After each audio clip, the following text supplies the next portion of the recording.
The rain was merciless that night.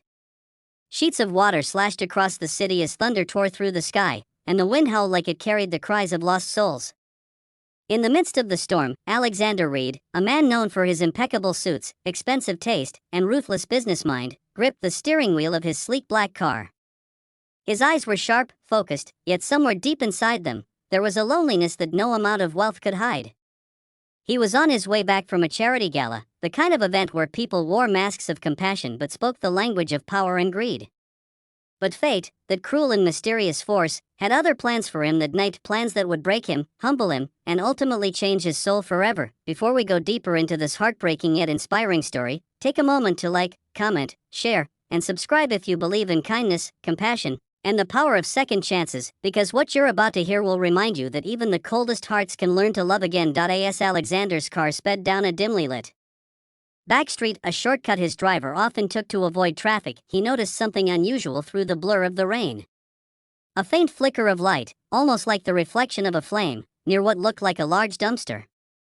He slowed down instinctively, his heart tugged by something he couldn't explain. When he stepped out of the car, the stench of decay and rain-soaked garbage hit him hard, but beneath it was a sound, faint, fragile, and trembling. It was the sound of a child crying. He followed the sound and saw a woman curled up on the ground beside the dumpster, soaked to the bone, her arms wrapped tightly around a little boy no older than 5. She was shivering uncontrollably, her face pale, her lips blue. But when she lifted her head and the lightning illuminated her face, Alexander's world froze. It was her. It was Maria, his maid. The same Maria who had worked in his mansion for almost 3 years, the same woman who had suddenly stopped showing up 2 weeks ago without a word. He had assumed she had found another job.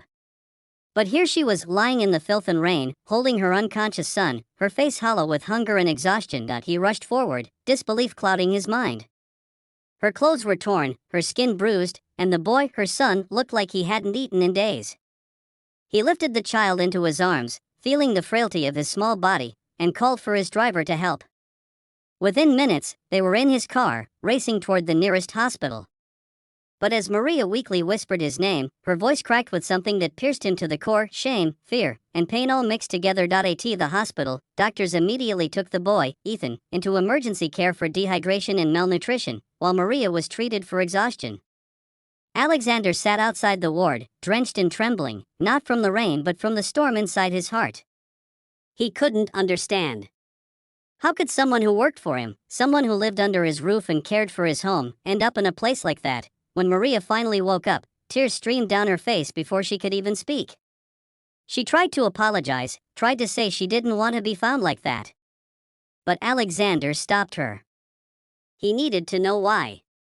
And what he learned shattered him. Maria had been saving every penny she earned, sending it to her aging parents in her village.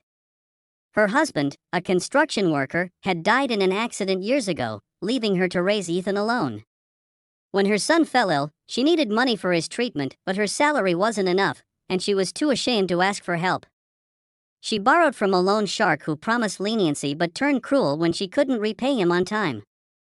They came to her small rented room, destroyed everything, and threw her and her child out onto the street. For days, she had wandered, sleeping in corners, begging for food, until her body gave up. Alexander listened in silence, his throat tight, his heart heavy with guilt. He had never once asked about her life outside his mansion. He had never wondered where she lived, how she managed, or what struggles she carried. To him, she was just another employee, invisible, replaceable. But seeing her broken, holding on to life only for the sake of her son, broke through the walls he had built around himself for years. In that moment, something in him shifted. The man who had built his empire by being hard and unfeeling now felt an ache so deep it scared him. He couldn't let this woman and her child suffer another day. So he made a decision, not from pity, but from a place of awakening. He paid off her debts, bought her a small house not far from the city, and ensured Ethan received the best medical care. But it wasn't just money he gave, it was his time. He visited them often, bringing food, toys, and books for the boy, helping Maria rebuild her strength. Slowly, he began to see life through her eyes, simple, pure, and selfless.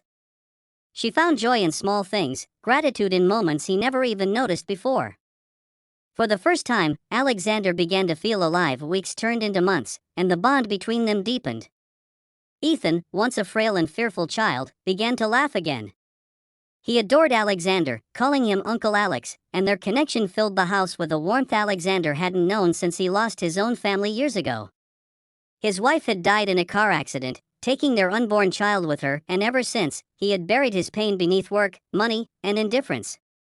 But Maria and Ethan unknowingly reopened that part of his heart he thought had died forever. Then one evening, Maria found him sitting quietly on her porch, his eyes lost in thought.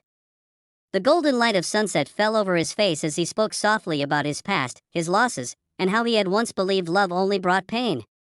Maria listened without judgment, her eyes filled with understanding.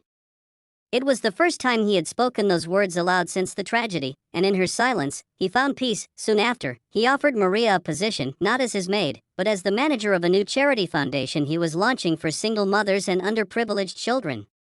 She hesitated at first, overwhelmed, but he told her it was her strength, not her weakness, that inspired him to start it. She accepted, and together they built something beautiful, a home for those who had nowhere to go, a safe space for those who had been forgotten. The story of the millionaire who saved his maid and her son spread quietly at first, then widely. But Alexander didn't do it for the praise. He did it because he had seen the truth that money means nothing if it cannot ease another's pain, that compassion is the only wealth that grows when shared. Years later, as Alexander sat watching Ethan graduate from university, tears filled his eyes once more, not of regret, but of gratitude. The boy he had once carried from a dumpster was now a young man with dreams, courage, and a future. Maria, now strong and confident, sat beside him, smiling softly. They had all healed together, not through charity, but through love and faith in humanity. As the crowd applauded and the music swelled, Alexander whispered a quiet prayer of thanks for the storm that had led him down that dark road years ago, for the night that had shown him the true meaning of life. Sometimes, it takes losing yourself to find your heart again.